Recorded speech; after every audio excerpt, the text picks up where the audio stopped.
Hello guys, ഇന്ന് പുറത്ത് നല്ല മഴയായിരുന്നു. എന്നാൽ പിന്നെ ഒരു വെള്ളച്ചാട്ടം കണ്ടേക്കാന്ന് വിചാരിച്ച് ഞാനും കൂട്ടുകാരനും കൂടി ഇറങ്ങി. അങ്ങനെ പോകുന്ന വഴിക്ക് മഴ കൂടിയപ്പോഴേക്കും കോട്ടിടാൻ വേണ്ടി നമ്മൾ വണ്ടി സൈഡാക്കി. എന്തായാലും അവൻ പറഞ്ഞതല്ലേ, മാറ്റിയേക്കാന്ന് അവനോടും പറഞ്ഞ് നമ്മൾ നേരെ വണ്ടിക്ക് എണ്ണ അടിക്കാൻ വേണ്ടിയിട്ട് മുണ്ടക്കയം ടൗണിലേക്ക് പോയി. അവിടെ നമ്മൾ എണ്ണ മേടിച്ച് ഇടുക്കി ജില്ലയിലെ ബോയ്സ് എസ്റ്റേറ്റ് വഴിയാണ് നമ്മൾ വെള്ളച്ചാട്ടത്തിലേക്ക് പോകുന്നത്. പോകുന്ന വഴിക്കായിട്ട് ഈ സൈഡിൽ കാണുന്നത് അബിയു എന്ന ഫ്രൂട്ടിൻ്റെ ഒരു വലിയ തോട്ടമാണ്. അവിടുന്ന് ഒരു 2-3 കിലോമീറ്റർ കഴിഞ്ഞപ്പോഴേക്കും തന്നെ നമ്മുടെ ആദ്യത്തെ വെള്ളച്ചാട്ടത്തിൽ നമ്മൾ നല്ല മഴയുള്ള സമയത്ത് പോയതുകൊണ്ട് തന്നെ അവിടുത്തെ കാഴ്ച നമ്മളെ അത്ഭുതപ്പെടുത്തി. നിറഞ്ഞൊഴുകുന്ന വെള്ളച്ചാട്ടം നമുക്ക് കാണാൻ പറ്റി. അടുത്ത് പോലും നിൽക്കാൻ പറ്റാത്ത രീതിയിലുള്ള ശക്തിക്കായിരുന്നു വെള്ളം വന്നുകൊണ്ടിരുന്നത്.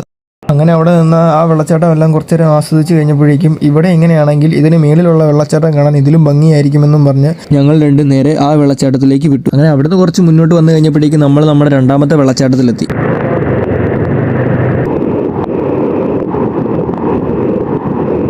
അവിടെ നമ്മൾ വെള്ളച്ചാട്ടത്തിൻ്റെ ഭംഗി ആസ്വദിച്ചുകൊണ്ടിരുന്നപ്പോൾ തന്നെ മഴ മെല്ലെ കൂടാൻ തുടങ്ങി. എന്നാൽ പിന്നെ ഇറങ്ങിയേക്കാന്നും പറഞ്ഞ് വെള്ളച്ചാട്ടത്തിനൊരു ബൈയും പറഞ്ഞ് നമ്മൾ അവിടെ നിന്ന് ഇറങ്ങി സ്ഥിരം നമ്മൾ ചായ കുടിക്കുന്ന ചായക്കടയിൽ വന്ന് ഒരു ചായയും കുടിച്ച് അവൻ എന്നെ വീട്ടിലും കൊണ്ടുവിട്ടു. അപ്പോൾ ഇന്നത്തെ വീഡിയോ ഇത്രേ ഉള്ളൂ ഗൈസ്. Good bye.